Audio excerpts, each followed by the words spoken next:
Ciao. Buongiorno.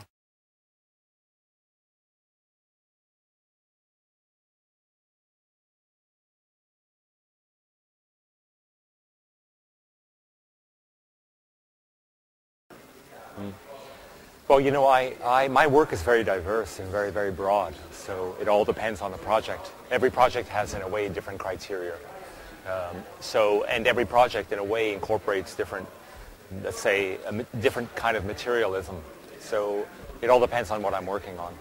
But, in general, with most of my work, I'm very interested in kind of color and depth and texture and trying to really speak about this kind of digital age, about the three-dimensional world, really, in my work. So, and I have a little bit of a theory, I tell you, that we spent the last thousands of years designing in 2D to create a three-dimensional world. But now we work in 3D. So working in 3D, we can build a fourth-dimensional world. So I think that's how the world is changing.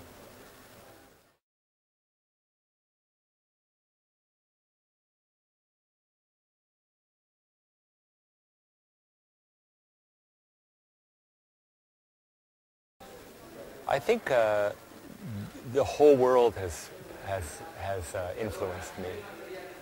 And as a child, we moved a lot. We went from Cairo to Rome to Paris to London to Montreal to Toronto. I was brought up in Canada. I studied here in Italy. I went back to Canada. Now I've been working 20 years in New York. But I also am working in 42 countries, and I always feel like the world for me feels like home. And anywhere I go, I feel comfortable, quite comfortable, and I feel that as being even more so steeped in this kind of information age and digital age, I never felt like I had any boundaries or borders, but now I think the world doesn't have any boundaries and borders, and I think many of us in the world are starting to become, in a sense, you could argue, a kind of global citizens.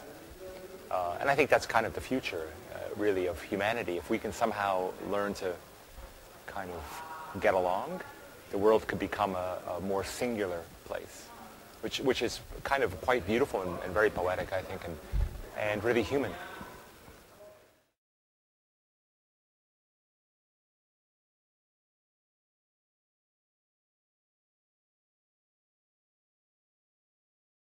Oh yeah, color is an incredibly powerful tool. It's an amazing tool. And we have created a relatively monochromatic world.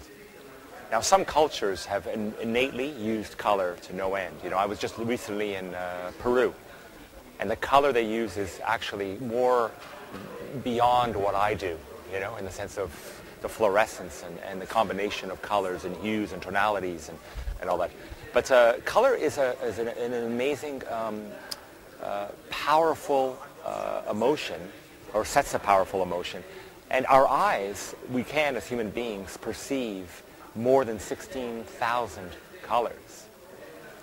So with that said, if we want to really exploit or enjoy that sense, then we should be really creating a colorful world.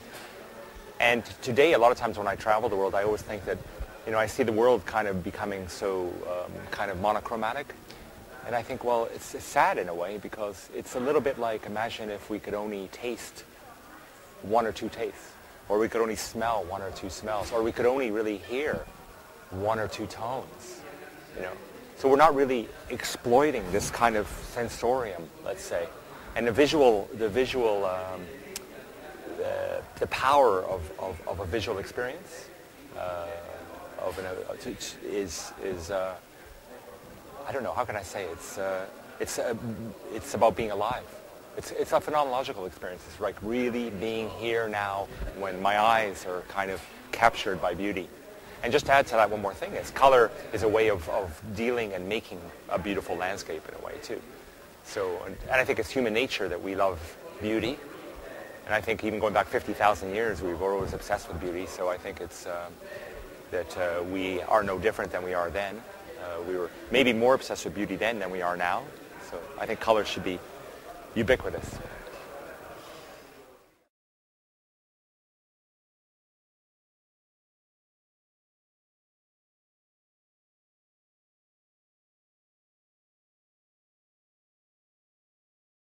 Well, you know what the answer is, right? I suppose. You know, pink is a favorite color of mine, although, you know, there's probably, you know, 4,000 pinks.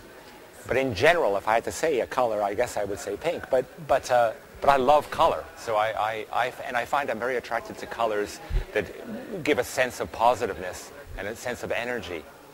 So when I look at a color, for example, which I love, I like electric blue. It makes me, I don't know, feel very alive. Or if I like kind of more fluorescent or colors or more acid colors because they provoke me. You know, they give me a sense of being aware of you know, rethinking what I'm looking at in a way, or almost kind of giving me a different emotional sense, you know, a more positive sense. So I tend to use a lot of color that really kind of lifts us greatly. But we all know too that that there's colors that can do the opposite. You know, so you have to. I think when I design, I feel very painterly in a way. That if I'm going to use a lot of color in a smaller space, I have to be very, very careful and kind of good at what I do, because, you know, you can provoke the opposite. You could provoke negative emotion. You know, you could create sadness or depression or all these other things with color.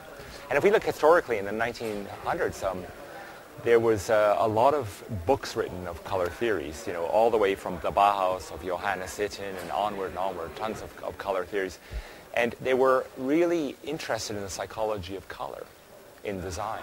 And we don't talk about that very much anymore. And yet I think it's more necessary than ever to kind of talk about it. That's all I'll say. Thank you very much to Karim Rashid. Grazie mille.